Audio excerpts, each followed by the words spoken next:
ಚಿಕ್ಕಮಗಳೂರು ಜಿಲ್ಲೆ ತರೀಕೆರೆ ತಾಲೂಕು ತಣಿಗೆಬೈಲು ಸರ್ಕಾರಿ ಹಿರಿಯ ಪ್ರಾಥಮಿಕ ಶಾಲೆ ಮತ್ತು ಶ್ರೀ ಚೌಡೇಶ್ವರಿ ಪ್ರೌಢಶಾಲೆಗಳ ಸಂಯುಕ್ತ ಆಶ್ರಯದಲ್ಲಿ ನಡೆದ 79ನೇ ಸ್ವಾತಂತ್ರ್ಯ ದಿನಾಚರಣೆ.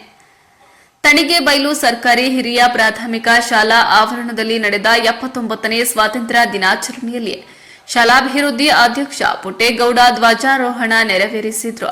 ನಂತರ ನಡೆದ ಕಾರ್ಯಕ್ರಮದಲ್ಲಿ ತಿಗಡ ಗ್ರಾಮ ಪಂಚಾಯಿತಿ ಸದಸ್ಯರಾದ ತಣಿಗೆಬೈಲು ರಮೇಶ್ ಗೋವಿಂದೇಗೌಡ ಮಾತನಾಡಿ 300 ವರ್ಷಗಳಿಗೂ ಹೆಚ್ಚು ಕಾಲದವರೆಗೂ ಆಂಗ್ಲರ ಆಳ್ವಿಕೆಯಿಂದ ಕಂಗೆಟ್ಟು ಹೋಗಿದ್ದ ಸಂದರ್ಭದಲ್ಲಿ ನಮ್ಮ ನೇತಾರರುಗಳಾದ ಮಹಾತ್ಮ ಗಾಂಧಿ, ನೆಹರು, ವಲ್ಲಭಭಾಯ್ ಪಟೇಲ್ ಮುಂತಾದವರ ನೇತೃತ್ವದಲ್ಲಿ ಅನೇಕ ವರ್ಷಗಳವರೆಗೆ ವಿವಿಧ ಚಳುವಳಿಗಳನ್ನು ಮಾಡುವ ಮೂಲಕ ಆಂಗ್ಲರಿಗೆ ಮುಕ್ತಿ ದೊರಕಿಸಿಕೊಟ್ಟಿದ್ದು, ನಾವೆಲ್ಲರೂ ಸ್ವಾತಂತ್ರ್ಯವನ್ನ ದುರುಪಯೋಗ ಪಡಿಸಿಕೊಳ್ಳದೆ ಸದುಪಯೋಗ ಪಡಿಸಿಕೊಳ್ಳೋಣ ಎಂದು ತಿಳಿಸಿದರು.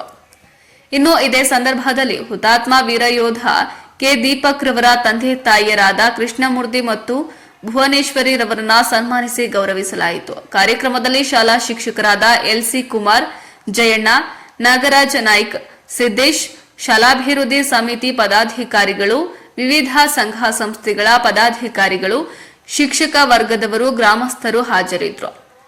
ವರದಿ ಪ್ರದೀಪ್, HE, ತರೀಕೆರೆ.